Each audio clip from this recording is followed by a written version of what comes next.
आज के आधुनिक युग में रिश्तों की उलझन इस कदर बढ़ गई है मानो इंसानियत रह ही नहीं गई है। अगर हम मान भी लें कि 20% लोग अपनों को समझते हैं तो उनके घर तोड़ने वाले 1000 लोग खड़े हो जाएंगे। आज के दौर में हर घर में कोई न कोई समस्या जरूर है।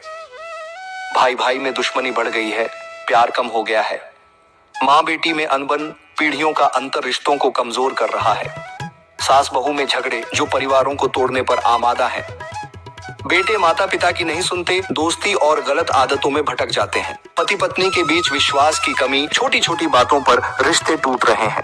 क्या इन समस्याओं का कोई समाधान है? क्या जीवन में कोई ऐसा ज्ञान है जो हमें सही मार्ग दिखाए? हाँ, श्रीमद् भगवद गीता में। महाभारत के युद्ध में अर्जुन भी ऐसी ही दुविधा में था। उसे अपने ही रिश्तेदारों के खिलाफ खड़ा होना था। वह भ्रमित था, कमजोर महसूस कर रहा था। लेकिन तभी भगवान श्री कृष्ण ने उसे वह दिव्य ज्ञान दिया जो न केवल उसे बल्कि पूरी मानवता को आज भी राह दिखा रहा है। इस वीडियो में हम गीता के पहले अध्याय को एक रोचक कहानी के रूप में सुनेंगे जो आपके जीवन की उलझनों को दूर करने में मदद कर सकती है। तो अंत तक जरूर देखिए क्योंकि यह कथा आपके जीवन की सबसे बड़ी समस्याओं का हल दे सकती है। चलिए शुरू करते हैं। दोस्तों, आज हम आपको श्रीमद् भागवत गीता के पहले अध्याय की कहानी एक दिलचस्प कथा के माध्यम से सुनाने जा रहे हैं। यह कहानी एक छोटे से गांव की है जहां परंपरा और आधुनिकता का संगम देखने को मिलता है। यह कहानी उस संघर्ष की है जो न केवल महाभारत के कुरुक्षेत्र में अर्जुन के भीतर चला बल्कि जो आज भी हर व्यक्ति के मन में चलता है। भारत के उत्तर में एक छोटा सा गांव था, सत्यमपुर। यह गांव लगभग 2500 लोगों का निवास स्थान था। यहाँ लोग बड़े ही सरल स्वभाव के थे, खेती बाड़ी करते और अपने दैनिक जीवन में धर्म कर्म का पालन करते थे। इसी गांव में रहते थे गुरु वासुदेव। वे एक मध्यम वर्गीय परिवार से थे, लेकिन ज्ञान में वे किसी राजा से कम नहीं थे। गांव के लोग उन्हें गुरुजी कहकर पुकारते थे क्योंकि वे सभी को धर्म, नीति और जीवन का सही मार्ग दिखाते थे। वे गीता, वेद, उपनिषदों का गहन अध्ययन कर चुके थे, परंतु उनका मन केवल परंपराओं में ही नहीं अटका था। विज्ञान और आधुनिक तकनीक को भी वे बड़े ध्यान से देखते थे। उनका मानना था कि सत्य वही है जो समय के साथ परिवर्तित हो सके, जो नष्ट न हो बल्कि नए रूप में प्रकट हो। यही कारण था कि जब गांव में इंटरनेट आया तो उन्होंने भी इस नई दुनिया में कदम रखने का फैसला किया। गुरुजी ने एक पुराना कंप्यूटर खरीदा और उसमें इंटरनेट लगवाया, लेकिन कंप्यूटर चलाना उन्हें नहीं आता था। इसलिए उन्होंने गांव के एक युवक अर्जुन को बुलाया जो कंप्यूटर चलाने में माहिर था। अर्जुन एक साधारण किसान परिवार से था। वह बहुत ही मेहनती, बुद्धिमान और सुलझा हुआ लड़का था। घर की परिस्थितियां कठिन थीं, लेकिन उसने हार नहीं मानी। पढ़ाई के साथ साथ वह कंप्यूटर सीख चुका था और गांव के कई युवाओं को भी सिखाता था। गुरुजी और अर्जुन के बीच गुरु शिष्य का एक गहरा संबंध बन गया। अर्जुन उन्हें कंप्यूटर सिखाता और गुरुजी उसे जीवन का ज्ञान देते। दोनों की यह जोड़ी पूरे गांव में मशहूर हो गई थी। एक दिन अर्जुन जब गुरुजी के पास आया तो उसका चेहरा उतरा हुआ था। उसके चेहरे पर गहरी उदासी और आंखों में कुछ छुपे हुए सवाल थे। गुरुजी ने महसूस किया कि कुछ तो बात है, लेकिन अर्जुन ने इसे टाल दिया और कंप्यूटर सिखाने में लग गया। गुरुजी को चैन नहीं आया।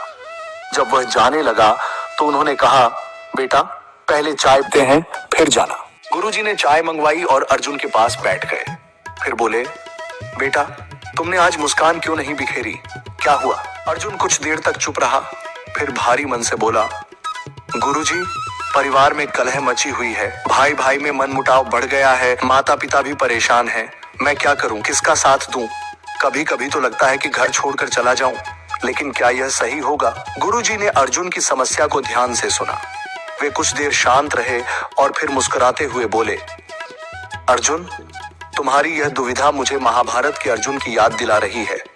ठीक ऐसा ही एक क्षण आया था जब वह भी असमंजस में था कि उसे क्या करना चाहिए और क्या नहीं। तुमने कभी गीता का पहला अध्याय पढ़ा है? अर्जुन ने सिर हिलाकर मना कर दिया। गुरुजी ने कहा, तो आज मैं तुम्हें गीता के पहले अध्याय की कहानी सुनाता हूँ जो तुम्हारी समस्या का हल भी है और जीवन का सबसे बड़ा ज्ञान भी। गीता का पहला अध्याय। महाभारत के युद्ध की रणभूमि थी कुरुक्षेत्र। दोनों ओर से सेना तैयार थी। कौरवों की ओर भीष्म पितामह, द्रोणाचार्य, कर्ण जैसे महायोद्धा खड़े थे और पांडवों की ओर भीम, नकुल, सहदेव और स्वयं अर्जुन थे। युद्ध शुरू होने से पहले अर्जुन ने श्री कृष्ण से कहा, हे माधव, मेरा रथ उन दोनों सेनाओं के बीच ले चलो ताकि मैं देख सकूं कि मुझे किन किन के विरुद्ध युद्ध करना है। श्री कृष्ण ने रथ को आगे बढ़ाया। अर्जुन ने देखा कि सामने उसके अपने ही गुरु द्रोणाचार्य खड़े हैं, भीष्म पितामह खड़े हैं, भाई दोस्त और सगे संबंधी खड़े हैं। यह देखकर अर्जुन का मन विचलित हो गया। उसके हाथ पैर कांपने लगे, माथे पर पसीना आ गया और उसने श्री कृष्ण से कहा, न कांक्षे विजयम कृष्ण न च राज्यम सुखानिच किन्नो राज्येन गोविंद किन भोगैर जीवितेन वा येषामर्थे कांक्षितम नो राज्यम भोगा सुखानिच त इमे वस्थिता युद्धे प्राणान् त्यक्त्वा धनानि च। अर्थात, हे माधव, मैं यह युद्ध नहीं लड़ सकता। मैं अपने ही बंधुओं का संहार कैसे करूं? मुझे तो कुछ भी अच्छा नहीं लग रहा। मेरा मन व्याकुल है, बुद्धि भ्रमित हो रही है। क्या यह धर्म होगा कि मैं अपनों को मारूं? इतना कहकर अर्जुन ने अपना धनुष नीचे रख दिया और हताश होकर रथ के पिछले हिस्से में बैठ गया। गुरुजी ने अर्जुन को देखा और कहा, बेटा, अर्जुन के मन में भी वही सवाल थे जो आज तुम्हारे मन में है। क्या सही है और क्या गलत, किसका पक्ष लेना चाहिए और किसका नहीं। लेकिन अर्जुन का यही भ्रम, यही मोह था। श्री कृष्ण ने गीता में क्या कहा जानते हो? अर्जुन ने उत्सुकता से सिर हिलाया। गुरुजी बोले, श्री कृष्ण ने कहा, कर्मण्येवाधिकारस्ते मा फलेषु कदाचन मां कर्म फल हेतुर्भूर्मा ते संगोस्तु कर्मणि। अर्थात तुम्हें केवल कर्म करने का अधिकार है, लेकिन उसके फल पर कभी नहीं। इसलिए कर्म फल की चिंता मत करो और न ही कर्म न करने में आसक्त हो। हे पार्थ, यह मोह मत रखो। जो हुआ है और जो होगा वह सब ईश्वर की मर्जी से होता है। यही गीता का सार है। तो अर्जुन, क्या तुम जानते हो कि तुम्हें क्या करना चाहिए? अर्जुन ने गहरी सांस ली। उसे अब उत्तर मिल चुका था। वह बोला, गुरुजी, मैं अपने परिवार को छोड़कर नहीं जाऊंगा, बल्कि मैं सही मार्ग ढूंढूंगा और न्याय का साथ दूंगा, बिना किसी मोह के। गुरुजी मुस्कुराए और बोले, यही तो गीता सिखाती है बेटा। दोस्तों, अर्जुन की यह दुविधा केवल महाभारत तक सीमित नहीं है। ये हम सभी के जीवन में कभी न कभी आती है। जब हम सही और गलत के बीच फंस जाते हैं, जब हमें समझ नहीं आता कि किस ओर जाना चाहिए, ऐसे समय में गीता का ज्ञान हमें रास्ता दिखाता है। अगर आपको यह प्रेरक कथा पसंद आई हो तो वीडियो को लाइक करें और हमारे चैनल को सब्सक्राइब करें ताकि हम आपके लिए और भी ऐसे ऐतिहासिक और रहस्यमयी प्रसंग ला सकें। गुरुजी की बातें सुनकर अर्जुन के मन में एक अजीब सा सुकून था।